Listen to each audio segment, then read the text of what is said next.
All right, guys, week 6 is finally here, and despite it being the first week of buys and having 4 teams that are pretty fantasy relevant sitting out for this week, this has some of the most intriguing matchups when it comes to fantasy. So we got to break down a lot of games today, got to get into a lot of players, what their projected outlooks are, and who's going to win you your weeks. As always, like the video, subscribe, little button right there, and cue the intro.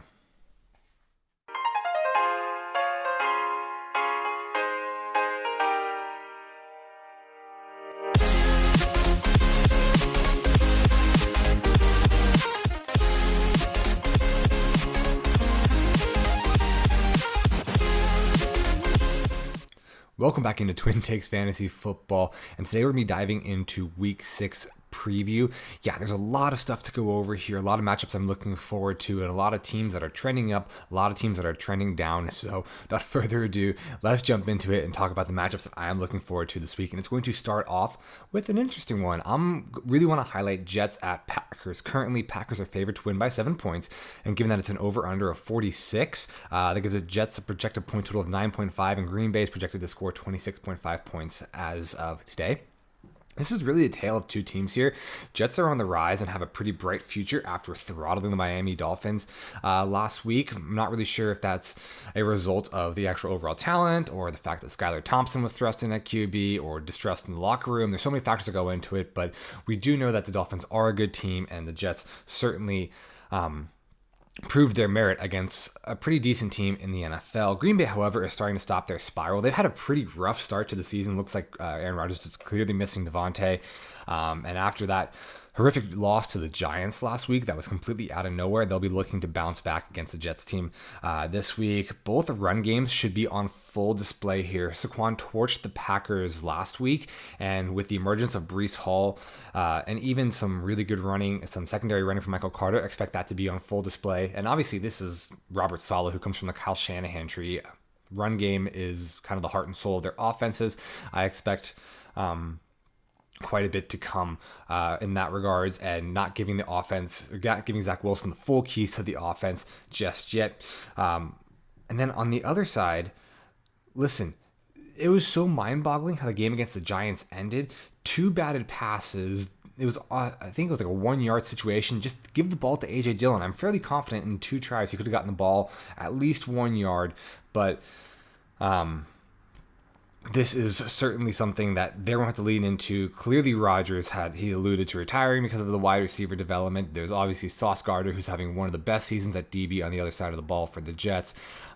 There's just no trust in the Packers wide receiver room or any of the pass catchers for that matter. So if they want to look to turn around and win games, it should be this is the real test of Matt LaFleur. He had kind of an easy streak the first 3 seasons, but now can he adapt to this adversity? Can he overcome it? And can he adjust the offensive scheme and really develop a more run-first offense, which I think is going to should be the way Green Bay should move forward and hopefully win games, is by leaning into their dynamic back duo of Aaron Jones and A.J. Dillon. So with that being said, let's get into our must-starts. And I only have 2 must-starts here, and that's Aaron Jones and Breece Hall. Again, there's a lot of concerns on both sides of the ball for pass catchers, which obviously means I'm leaning away from the people throwing the ball as well.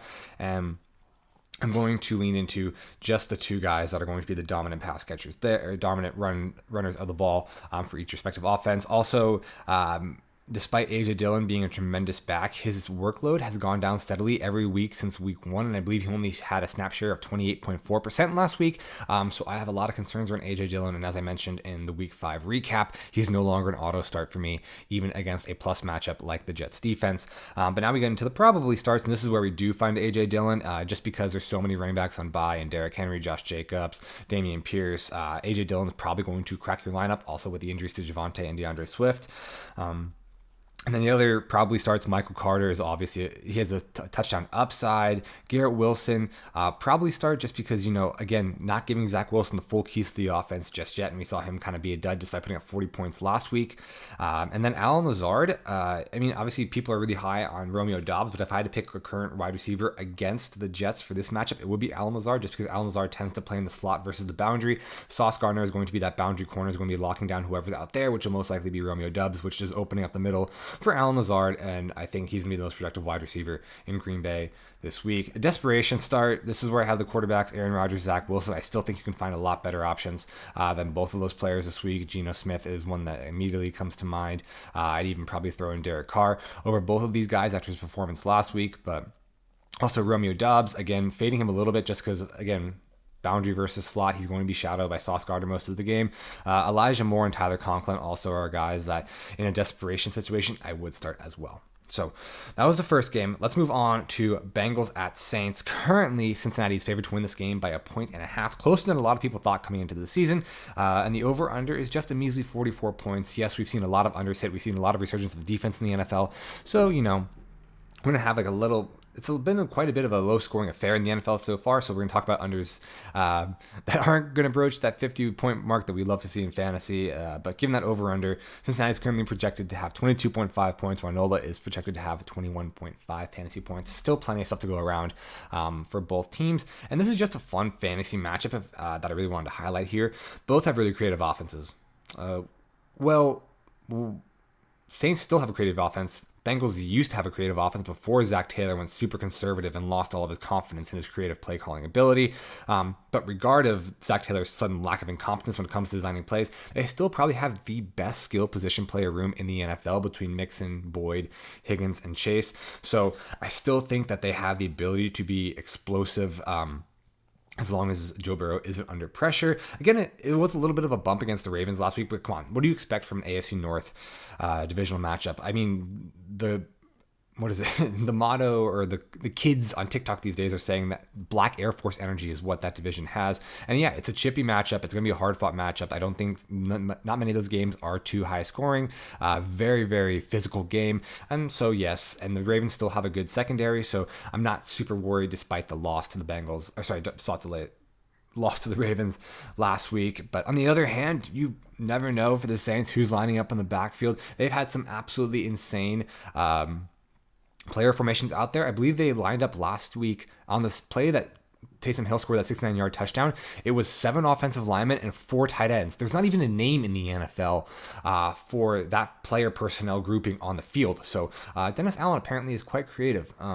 Maybe it wasn't just Sean Payton. I just. But it's always going to be very exciting for fantasy. Taysom Hill is now an auto start based on his ability to come in and play literally every single position on the field, apparently. And honestly, they're currently the anti-Zach Taylor as far as creativity goes, because Zach Taylor's like run the ball 2 yards with Mixon, throw an out route to T. Higgins, quick screen passes. And then obviously Dennis Allen's like, yeah, send out 4 tight ends. So, unfortunately for the Saints, I do expect Olave to be out after that brutal concussion. Again, that hit was so hard to watch, and I feel really, really bad for the kid. And hopefully he comes back well, but just with we talked about with how advanced concussion protocols have gotten and the extra caution following the Tua incident, I believe Olave will still be out just as how bad that hit was. But there are still a lot of pieces from both sides of the offense that I want to play. So let's get into the must-starts. Obviously, Joe Burrow is a must-start. Jamar Chase, T. Higgins, Joe Mixon. Those are the stars. Those are the fantasy-relevant assets from the Bengals side. They are week in, week out must-starts. Taysom Hill and Alvin Kamara on the other side are guys that have now elevated themselves, both having amazing weeks. Last week, you got to start them. You're probably starting Hayden Hurst. Tight end landscape has been an absolute minefield. Dawson Knox is droppable. Cole Kmet's droppable. Dalton Schultz is droppable. I mean, all these guys that were drafted in the middle rounds, like, people are scrambling. Gerald Everett almost put up a goose last week. So as far as the production I see from Hayden Hurst and the way Joe Burrow loves to utilize tight ends, I do think Hayden Hurst should be a starting asset this week.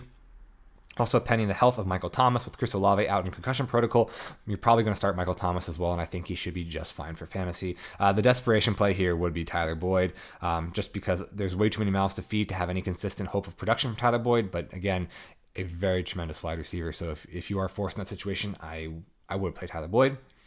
Third game that I really want to highlight here is Cardinals at Seahawks, which I don't understand the line here. Arizona in Seattle is getting 2.5 points.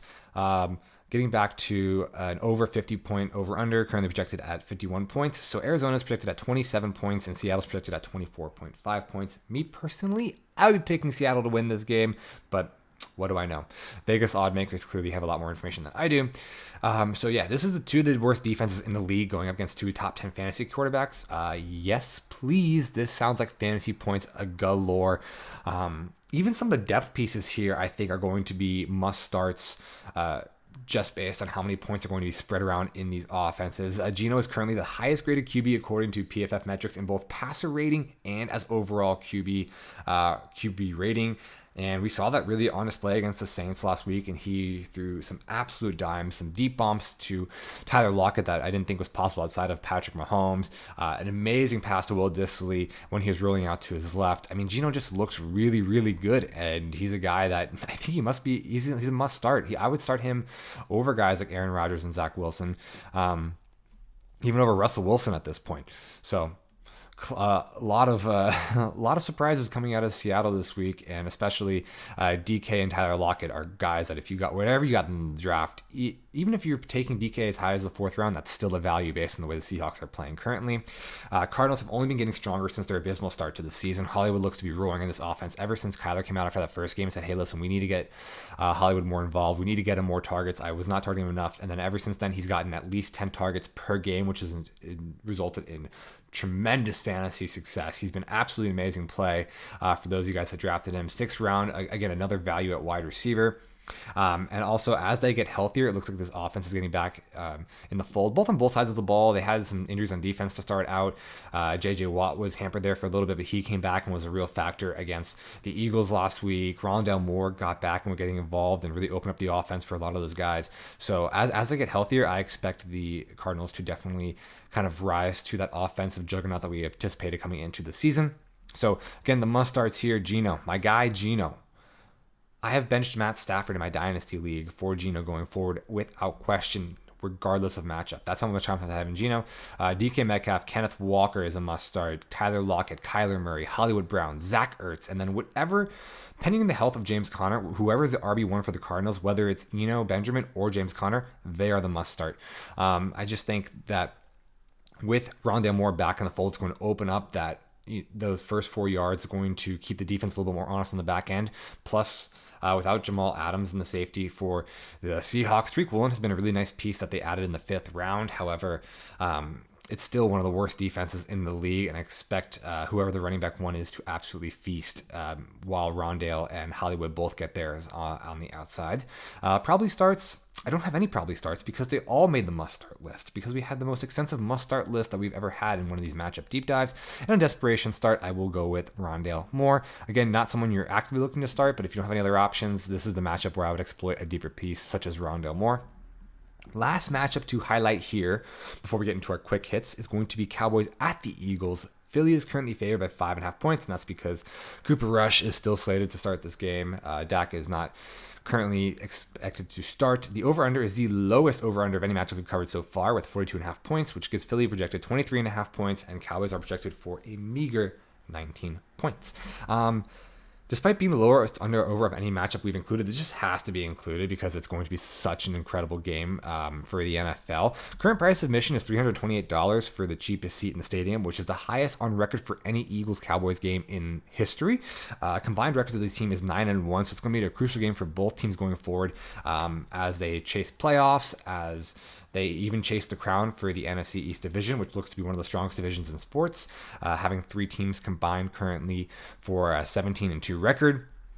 And also, I'm just excited because this is a matchup of one of the best defenses in the leagues in the Cowboys, with Micah Parsons, Tank Lawrence, Trayvon Diggs, just insane defenses coming together. And you also have the most dominant offense in the league, most explosive offense in the league. So what's going to happen when an unstoppable force meets an immovable object? I'm very, very excited to see this game on Sunday night. And again, it would be more exciting if Dak was back playing, but as of now, Cooper Rush is, he's 4-0, which is good, but I still think Dak is a better quarterback. I don't believe in the quarterback controversy. Dak is more dynamic. He's more mobile.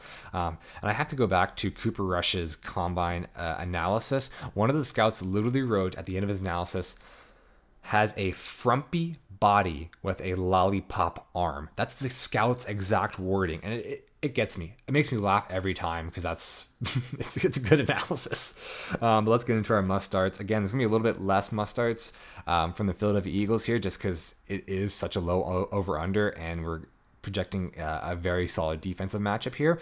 So Jalen Hurts is a must start. AJ Brown, Dallas Goedert, and CeeDee Lamb. Remember, 42 projected points. Going to keep it a little bit lower. When it comes to the probably starts, Zeke is probably going to be starting. Again, we see a lot of running backs taken out of the fold this week just due to bye weeks. But he is going up against a very, very dominant Eagles defensive line with Fletcher Cox, Brandon Graham, Jordan Davis, and what is his name? Hassan Reddick. Obviously, on the other side, Miles Sanders, again, is not a smash play. I'd be looking elsewhere for running backs. Again, an amazing Cowboys defense that I don't really see too many people running on. And also Devontae Smith makes the probably start. And the reason why I'm putting him in the probably starts over the must starts is just because he is their outside receiver. I feel that between him and AJ Brown, Trayvon Diggs is going to line up against Devontae Smith the majority of the time, just based on size, matchup, and positioning on the field. So I think Devontae's going to be facing that shadow coverage from Trayvon Diggs and going to be feeling the hurt that's going to be levied by one of the best corners in the league. And then the desperation start, Tony Pollard. Again, I don't want to, even with Zeke is the number one running back, I even have trepidations for him against this Eagles front four. And that way, that makes Tony Pollard desperation start. And then obviously Michael Gallup being the wide receiver too, going up against a secondary that includes Chauncey Gardner-Johnson, James Bradbury, and Darius Slay is not appetizing whatsoever. So those are the matchups that I really want to dive into. Now let's get into our quick hits and best of the rest. Jags versus Colts. Jags have won something like ridiculous, like 9 in a row against the Colts. They just seem to have their number. The Texans have the Jags number. Jags have the Colts number. I know it's a very disappointing game against the Texans, but expect a bounce back from Etienne, J-Rob, Lawrence, and Kirk. And this is the game that after 4 disappointing weeks in a row for Jonathan Taylor, including injury, this is the game that needs to have the game of his life against this defense. This is a defense that's just siphoning points to the run. And if Jonathan Taylor can't get anything going against defense, then it's time to start worrying. Ravens Giants. This will be the Giants' toughest test so far, despite their 4-1 record. Ravens still tout a great secondary, so not expecting a wide receiver room led by David Stills and Richie James to really be a factor here. To be really competitive, Saquon's going to have, again, a game of his life. I expect more out of him lining up in the shotgun, lining up in the wildcat, taking dump offs, really making the most. And if they want to have a chance to be competitive in this game, Saquon will have to be really impactful. So Saquon is the best running back in the league. If I had to redraft right now, I would be taking Saquon 101 without question. He is that good. He's all the way back. On the Ravens side, it matches up well for the Ravens offense. Rashad Bateman still isn't at practice, so I will avoid him. But apart from that, you got Duvernay, Lamar, Dobbins, Andrews. Those are your main 4 guys. Starting tight end, running back, wide receiver, and quarterback. Just start them. I have full confidence going forward this week. Moving on to Pats Browns, which is our weekly running back game. It feels like every week I highlight one of these games on our quick hits, and I'm just like, yeah, only start the running backs from this game and no one else. And that will be this game. Ramondre Stevenson with Damian Harris out looks to be an absolute smash play. The Browns are currently the 30th ranked run defense in the league, and with Bailey Zappi still scheduled to be the starting quarterback, expect them to lean heavily on Ramondre Stevenson. He should have probably like 100 yards and 2 touchdowns. Absolutely smash play. Kareem Hunt and Chubb should be effective as well. Again, I don't have any trust in the consistency of the pass catchers as long as Jacoby Brissett is throwing the ball. Despite New England's very strong defensive outing against the Lions last week, they still aren't the best ranked run defense. They do have a decent pass grade, so expect Chubb and Hunt to be able to get theirs against this Pats defense. 49ers Falcons. My notes here say don't get cute, just play your bona fides. I know it's a really great matchup for the 49ers, but I don't expect it to be like a barn burner matchup. So I mean, Wilson, Debo, Kittle, those are the 3 guys you play. Just don't get cute. Falcons should be a desperation play at pass catcher, but I'm avoiding running backs at all costs with the defensive line. Also with the injuries and uncertainties around, Cordarrelle Patterson's still on IR. Then you have Caleb Huntley and Tyler Algier splitting snaps out of the backfield, and then this 49ers front line is absolutely ferocious. So desperation with Pitts and Drake London. I prefer Drake London over Kyle Pitts if you face with that decision. But again, I'm avoiding them just like the way I was avoiding them last week versus the Tampa Bay Buccaneers. Vikings Dolphins. This was going to be one of the games I was going to dive deep into. However, this is really dependent on QB play, and as of now, Skylar Thompson is going to be the starting starting quarterback for Miami. That's the reports out of Miami currently, which is a massive, massive downgrade to any Dolphins asset not named Raheem Mostert. I mean, again, this is another guy that comes from the Kyle Shanahan run the ball first tree. So Raheem Mostert looks to be he took over the number one running back role. Chase Edmonds is basically droppable. And with Skylar Thompson at running back against a Vikings defense that's giving up a lot of yards to the run, I would absolutely be playing Raheem Mostert. I do have concerns with Waddle and Tyreek. They both are dealing with injuries. Tyreek left last game in a walking boot, and obviously Waddle still not 100% from the groin. Pay attention to the injury report. If they are still in limited practice or missing practices up through today and tomorrow, then maybe I sit those guys. But if they are full participants, I mean, you got to start them and you got to play them. You have to have full confidence going forward. Also, Vikings. I love the Vikings because they play football the way fantasy football managers want you to play football. They play their starters, Kirk Cousins, Dalvin Cook, Justin Jefferson, and they get them all the points and no points go anywhere else, and it's super consistent for fantasy, and they're all superstars. That's why Dalvin and Justin Jefferson were both drafted in the first round this year. So, don't get cute with the Vikings. Play those three guys. You're going to have a fun time against this Dolphins secondary that apparently is just absolutely regressing. Finally, Broncos-Chargers. I feel obligated to add this game just because it's an AFC West divisional matchup, but ultimately I feel like this game will be a dud. I don't know if I really want to try to dive into this game too much. I think it will hit the under, but let's talk about it a little bit again because it is an AFC West matchup. The Jonta injury does kind of actually give clarity to what pieces you should be playing from the Broncos side, and those pieces are Sutton and Melvin Gordon, and that is it. Do not get cute. Do not play anyone else. Russell Wilson, that experiment has failed for fantasy. I think it's going to be a lot of running the ball with Melvin, and then Cortland Sutton has established himself as a wide receiver one. I'm not going to try to play Jerry Jeudy against a defense in the Chargers that is actually pretty stifling against the pass. On the other side, Austin Eckler will come back down to earth against one of the top defenses in the league, despite the Broncos being absolutely horrific on offense. Their defense is top 5. So expect Austin Eckler not to have this another 30-point week in a row, but if he does, more power to him. Mike Williams and Justin Herbert do get nods as well, but again, this is not going to be a barn burner of a game, and I'm even kind of wary of Mike Williams as he matches up against Patrick Surtain, and we've seen what he's been doing the first 5 weeks of the season. Honestly, I don't really want to talk about the Steelers game, but I felt like I had to mention the fact that I do have Najee in one of my leagues, and despite being a first-round draft pick, I am sitting Najee Harris this week. It's come to that point where I would rather play so many other running backs over Najee Harris. I don't have any confidence in doing anything against this Buccaneers defensive front. So yeah, sitting Najee Harris. But that's going to wrap up our quick hits best of the week, or best of the rest section. So let's now get into the game of the week. Ladies and gentlemen, let's get ready to rumble! Could this be anything else other than Bills at the Chiefs? Bills are currently favored by 3 points, and this has the highest over-under of the week by far with 54 points. This is going to be an absolute fireworks show. Bills are projected at 28.5 points, and the Chiefs are projected at 25.5 points. This is the rematch of the playoffs last week, one of the most exciting NFL games I can remember in recent history in the playoffs, and obviously there's no love lost between either of these teams. These are two juggernauts in the AFC. This is the projected AFC championship matchup. Both are currently ranked top 3 in the league. Both have top 3 offenses in the league. Both have MVP candidates at quarterback. Josh Allen is quarterback number 1 in the year for fantasy, while Mahomes is quarterback number 4. And also, these are it's funny because these are kind of similar offenses where they both rely heavily on the quarterback play. They both spread the ball around to a lot of wide receivers, and they have pass catching backs that do a lot of work, but they don't really have an established ground running game between Devin Singletary and Clyde Edwards-Helaire. So it'll be truly what I expected. I truly expect this to be a huge pass-heavy game and a lot of points from both wide receivers and quarterbacks in this matchup. Obviously, we're looking at Kelsey as the tight end 1 and Diggs as the wide receiver 2 on the year so far, and both have been pretty dominant so far. And if we look at point totals on the year so far, they both are 2 points apart from each other in scoring on the entire year.